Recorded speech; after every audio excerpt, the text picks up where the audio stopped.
This video will highlight glaze application and firing, and I'll be featuring these three pieces. Hello, Greta. How are you doing?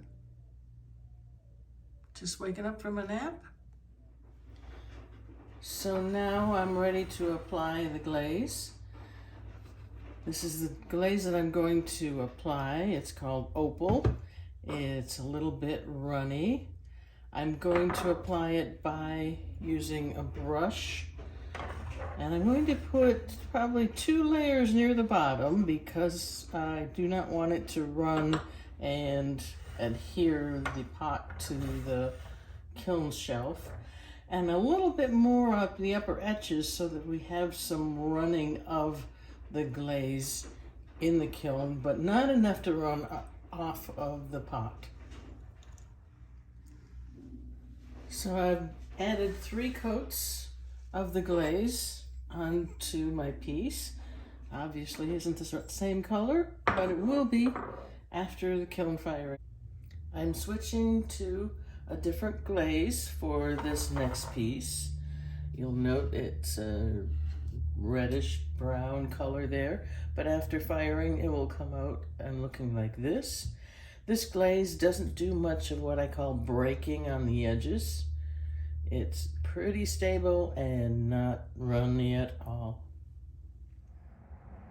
There's Bella watching the doves outside. The next glaze I'm going to use is very runny. You can see how maybe it's pooled along the bottom edge here.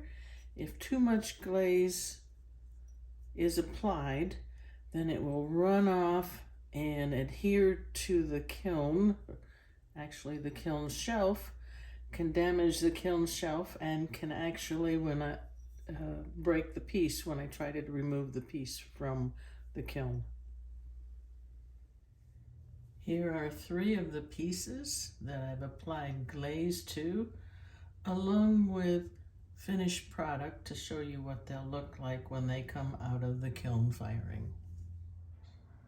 I've applied glaze to each of these pieces and a few more beyond this, and I'm ready to fill up the kiln and start the kiln firing.